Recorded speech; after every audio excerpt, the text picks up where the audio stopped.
পলাশের খোঁজে এখন আর নদিয়ার মানুষকে যেতে হবে না পুরুলিয়া অথবা বাঁকুড়ায়। ভরা ফাগুনের সৌন্দর্য চূর্ণী নদীর ধারে। নদিয়া জেলার রানাঘাট শহরের উপর দিয়ে বয়ে গেছে চূর্ণী নদী। আর চূর্ণী নদীর ধারেই পলাশ গাছে ছেয়ে গিয়েছে ফুল। এই পলাশের টানে ছুটে আসছেন মানুষ। রানাঘাট পুরসভার অন্তর্গত 10 নম্বর ওয়ার্ডের কোটপাড়ার ঠিক পেছন দিয়ে বয়ে গিয়েছে চূর্ণী। একটা সময় এই জায়গাতে ছিল ডাম্পিং গ্রাউন্ড। আবর্জনা স্তূপ, কটু গন্ধে কার্যত অতিষ্ঠ হয়ে উঠতেন আশেপাশের মানুষ। পরবর্তীতে গ্রিন সিটি মিশন প্রকল্পে আমূল পরিবর্তন। বছর 6 আগে শুরু হওয়া সেই প্রকল্পের অন্তর্ভুক্ত হিসেবে ডাম্পিং গ্রাউন্ড নদীর পাড় থেকে সরিয়ে নিয়ে যাওয়া হয়েছে। এখন বিস্তীর্ণ এই জায়গায় সবুজায়ন এবং পার্ক গড়ে তোলার কাজ করছে রানাঘাট পুরসভা। রাজ্য সরকারের বরাদ্দ 60 লক্ষ টাকা খরচ করে তৈরি হয়েছে পার্ক, নাম দেওয়া হয়েছে অবকাশ। দীর্ঘ প্রতীক্ষার পর অবশেষে এই পার্কেই ভরপুর ফুটতে শুরু করেছে পলাশ। সেই পলাশ ফুল মন্ত্রী ফিরহাদ হাকিমকে উপহার দেন রানাঘাটের চেয়ারম্যান কুশলদেব বন্দ্যোপাধ্যায়।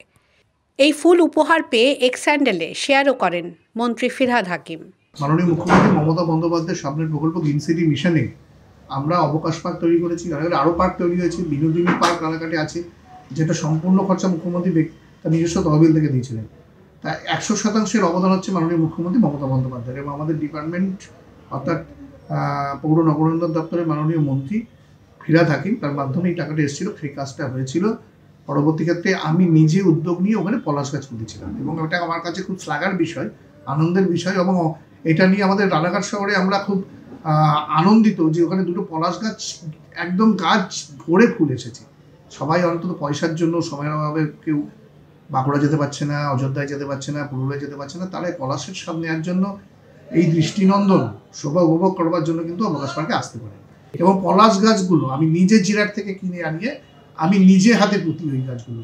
এবং সাধারণ কথা এবং খুব আনন্দের কথা, বুঝতেই পারছেন যে স্বাভাবিকভাবেই সেই পলাশগুলো আজকে যখন ফুটে শোভাবর্ধন করছে, শুধু আমার আনন্দের অত্যন্ত বিষয়।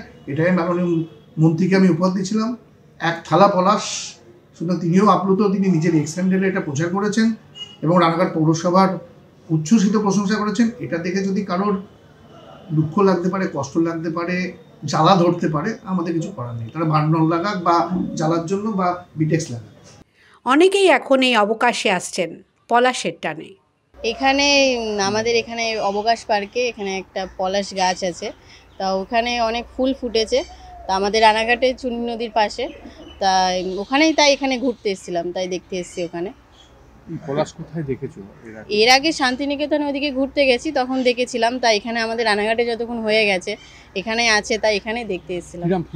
ভালো, গাছ ভর্তি ফুল হয়েছে, অসুবিধা নেই। সবাই আসছে দেখতে, অনেক জায়গা থেকে, দূর থেকে আসছে এখানে দেখতে। অবকাশকে আরও সুন্দর করে তুলতে ইতিমধ্যে আরও 20টি পলাশ গাছের অর্ডার দেওয়া হয়েছে বলে জানান রানাঘাট পুরসভার চেয়ারম্যান কুশলদেব বন্দ্যোপাধ্যায়। নদিয়া থেকে কাজল বসাকের রিপোর্ট, দ্য ওয়াল।